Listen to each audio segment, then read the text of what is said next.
আসসালামু আলাইকুম। আজকে আমি বানাবো খুব সহজে ঝটপট নাস্তা তৈরি করা। এটা ছোট বড় বৃদ্ধ সকল বয়সী মানুষের খুবই পছন্দের একটা নাস্তা। এটা বানানোর জন্য আমি 2টো ডিম নিয়ে নিব।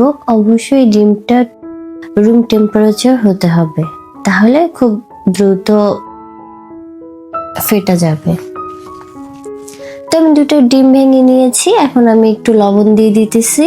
এরপর আমি এটাকে খুব সুন্দরভাবে ফেটে নেব। আর রুম টেম্পারেচার তাপমাত্রা হওয়াতে খুব সহজে এটা ফেটানো যায়। ফ্রিজে একটা জমাট বেঁধে যায় আর এত সুন্দরভাবে ব্লেন্ড হয়। অন্যদিকে আমি একটা ফ্রাই প্যানে তেল নিয়ে নিব। অবশ্যই ফ্রাই প্যানটা খুব ভালোভাবে গরম করে নিতে হবে। এরপর আমি তেল দিয়ে দিচ্ছি গরম হওয়ার জন্য। আর এদিকে ফেটানো ডিমের মধ্যে আমি পাউরুটি দিয়ে দিব।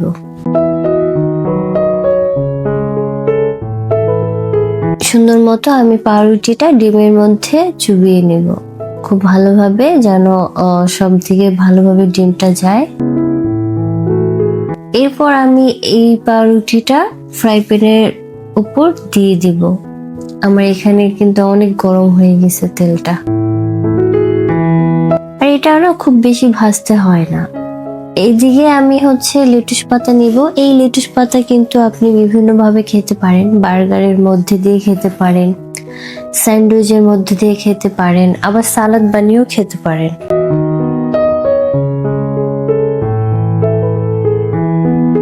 আমি 2টা নিচ্ছি সাজানোর জন্য। আপনারা চাইলে বেশি নিতে পারেন, কম নিতে পারেন।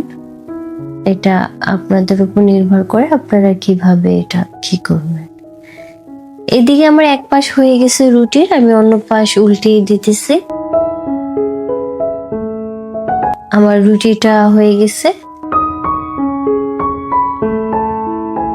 আমি এরকম করে সবগুলো রুটি ভেজে নিব।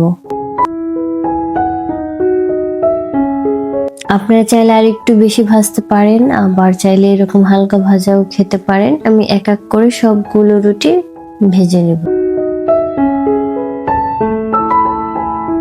এটা খুবই সহজ, ঝটপট, একদম ঝামেলাবিহীন নাস্তা। এটা আপনি সস দিয়ে খেতে পারেন, হানি দিয়ে খেতে পারেন, যেটা আপনি স্বাচ্ছন্দ্য বোধ মনে করেন। এরপর এটাকে আমি একটু স্লাইসে কেটে নেব, কারণ ছোট ছোট দেখতেও সুন্দর লাগে আর খেতেও সুবিধা হয়। আমি এটা মাঝ বরাবর কেটে নিচ্ছি।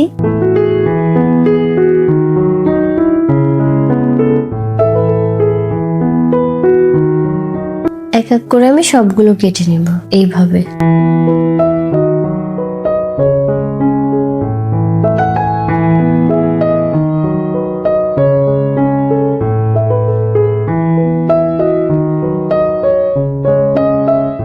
আপনারা কে কোথা থেকে আমার ভিডিও দেখতেছেন কমেন্ট করতে অবশ্যই ভুলবেন না, আর অবশ্যই আমার চ্যানেলটা সাবস্ক্রাইব করবেন।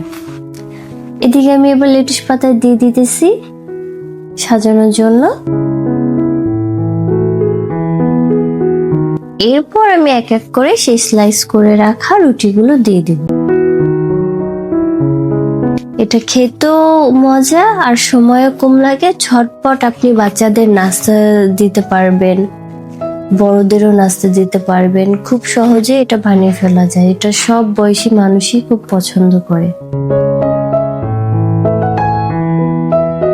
এই তো আমার নাস্তা রেডি। দেখতে যতটা লোভনীয় সুন্দর হয়েছে, খেতেও কিন্তু এর থেকে দ্বিগুণ মজা হয়েছে। বাসায় আপনারা খুব সহজে এটা ট্রাই করে বাচ্চাদের খাওয়াতে পারবেন, সব বয়সী মানুষদেরকে খাওয়াতে পারবেন।